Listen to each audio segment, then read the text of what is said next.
बिस्मिल्लाहिर्रहमानिर्रहीम। अस्सलाम वालेकुम वीवर्स, मैं हूं नूर, आपके अपने चैनल चटखारा फ्यूजन्स बाय नूर से। आज हम बनाएंगे सिर्फ 2 इंग्रेडिएंट्स से 10 मिनट के अंदर अंदर बहुत ही मज़ेदार और ज़ायकेदार सी जेलीज़, वो भी डिफरेंट कलर में।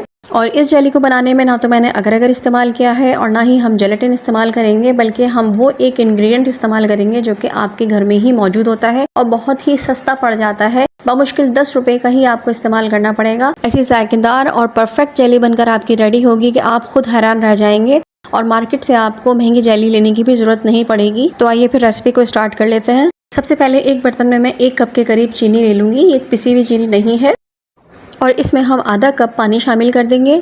रेशो का ख्याल रखिएगा, जितनी चीनी आपने ली है उससे हाफ हमें पानी लेना है। जितनी क्वांटिटी में बना रही हूँ उसके लिए 1 कप चीनी काफ़ी है। अब हम इस चीनी को चूल्हे पे रख के पकाएंगे और उस वक्त तक पकाएंगे जब तक ये एक तार की चाशनी नहीं बन जाती और चिपचिपी सी नहीं हो जाती।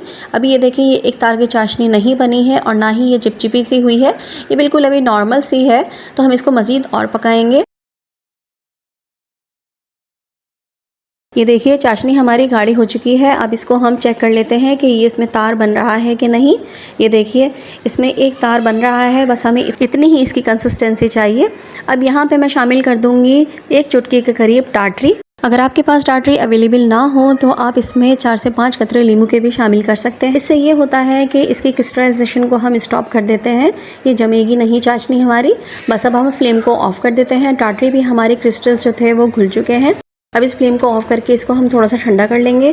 जब तक आ जाते हैं अपने नेक्स्ट प्रोसेस की तरफ। यहाँ पे मैं 5 टेबलस्पून के करीब ले लूँगी कॉर्नफ्लावर। कॉर्नफ्लावर लेने के बाद मैं इसमें 1 कप के करीब पानी शामिल कर दूँगी। पानी शामिल करने के बाद इसको हम अच्छे तरीके से डिज़ोल्व कर लेंगे कि इसमें एक भी लुम्ब बाकी ना रहे। ये देखिए, मैंने अभी इसको स्टोव पर नहीं रखा है, मतलब अभी फ्लेम ऑन नहीं किया है। कॉर्नफ्लोर हमारा अच्छी तरीके से डिज़ोल्व हो चुका है। अब मैं इसको फ्लेम के ऊपर रखूँगी और फ्लेम को ऑन कर देंगे। फ्लेम को ऑन करने के बाद आपने इसको कंटिन्यूसली स्टिर करते रहना है। 1 सेकंड के लिए भी आपने इसको नहीं छोड़ना है। अगर आप छोड़ेंगे तो वो मोटे मोटे से गुठलियाँ सी बन जाएंगी इसमें और जमा जमा सा कॉर्नफ्लोर इकट्ठे हो जाएगा। तो इसलिए इसे हमें छोड़ना नहीं है, बल्कि हमें इसे मुसलसल चलाते रहना है। ये देखिए, जैसे ही ये गर्म होना शुरू होगा, ये गाढ़ा होना शुरू होता चला जाएगा और वही स्टेज है कि हमें ज़रा सी मेहनत करनी है। बस मुसलसल हम इसको चलाते रहेंगे यहाँ तक कि ये पूरा एक तरह का बैटर ना हो जाए और पूरा मुकम्मल तौर पर गाढ़ा ना हो जाए। ये देखिए, ये गाढ़ा होना शुरू हो चुका है। जैसे ही तमाम कॉर्नफ्लोर हमारा पक्के गाढ़ा हो जाएगा, जो चाशनी हमने बनाई थी उसमें से थोड़ी थोड़ी करके हम इसमें शामिल करेंगे। चाशनी इकट्ठे नहीं डालना है, बल्कि हमें इसको थोड़ा थोड़ा ग्रेजुअली शामिल करना है और जैसे जैसे हम इसे शामिल करेंगे वैसे वैसे इसे हम अच्छे तरीके से चलाते रहेंगे ताकि ये अच्छे तरीके से मिक्सअप होता चला जाए। यही वो चीज़ है जिससे आपकी जेली का स्ट्रक्चर बहुत अच्छा आएगा और बहुत ही स्मूथ सा इसका टेक्सचर आएगा और जेली घुलेगी नहीं आपकी लिक्विड में जाते के साथ ही। देखें, थोड़ा सा मैं और डालूंगी चाशनी और दोबारा से हम इसको स्टर करना शुरू कर देंगे। फ्लेम को हमने मीडियम लो पर रखना है, ज़्यादा तेज़ आंच में आपने ये काम नहीं करना है। बस इसी तरह से तमाम चाशनी डालने के बाद हम इसको स्टर कर लेंगे और एक स्मूथ सा इसका टेक्सचर आ जाएगा तो हम फ्लेम को ऑफ कर देंगे। बस ये देखिए, तमाम चाशनी इसमें शामिल कर दी है मैंने। अब हाफ़ टी स्पून के करीब मैं इसमें वनीला एसेंस के शामिल कर दूंगी। आपके पास जो भी फ्लेवर का या जो भी फ्रूट एसेंस हो आप वो भी इसमें शामिल कर सकते हैं। अच्छी तरह से मिक्स करने के बाद अब हम फ्लेम को ऑफ कर देंगे।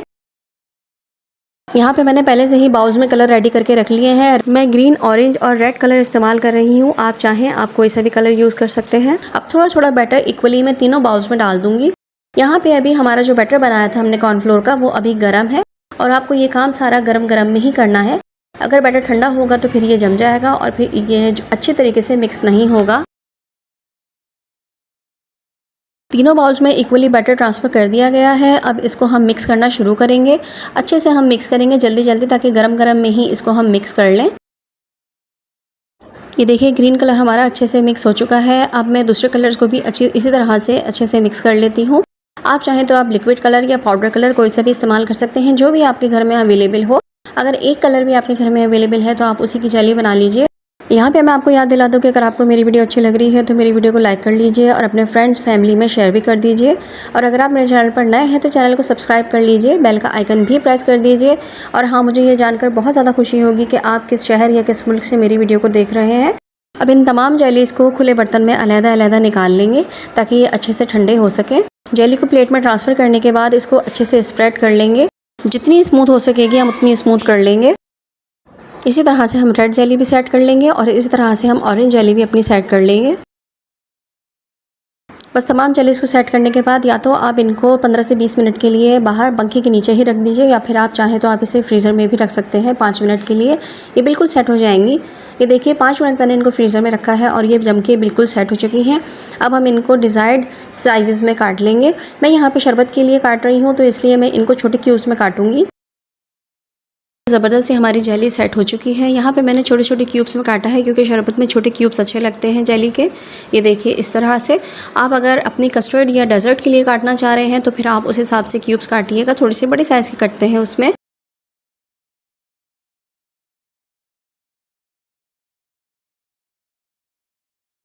अब इसी तरह से मैं ऑरेंज जेली भी कट कर लूँगी और रेड जेली भी कट कर लूँगी। ये देखिए जेली का टेक्सचर देखिए कितना ज़बरदस्त आया है। बन गई ना 10 मिनट के अंदर अंदर हमारी जेली तैयार हो चुकी है। अपने मनपसंद कलर के साथ और हाइजीनिकली आप इस जेली को बना सकते हैं विदाउट एनी केमिकल। बहुत ही ज़बरदस्त और बहुत ही मज़ेदार सी जेली बनके तैयार होती है सिर्फ़ और सिर्फ 2 इंग्रेडिएंट से। और मुहर्रम में शरबत लंगर किया जाता है तो कितनी बाज़ार से जेली मंगाएंगे आप लोग। इसी तरह से घर में बनाइए और इन्जॉय कीजिए और खूब सारा लंगर बांटिए और खूब सारी जेली उसमें डालिए। उम्मीद करती हूँ व्यूअर्स आपको मेरी ये कारामद सी रेसिपी ज़रूर पसंद आई होगी। बहुत ही लो बजट रेसिपी है, इसे ज़रूर ट्राई करिएगा और उनको अपनी दुआ में ज़रूर याद रखिएगा। इंशाल्लाह ताला आऊँगी अच्छी और यूनिक सी रेसिपीज़ को लेकर। जब तक के लिए अपना बहुत ख्याल रखिएगा। अल्लाह ताला आप सबके रिस्क में भी बरकत अता फरमाए। आमीन सुम्मा आमीन। तो चलिए फिर इजाज़त दीजिए। अल्लाह हाफिज़। अल्लाह निगहबान।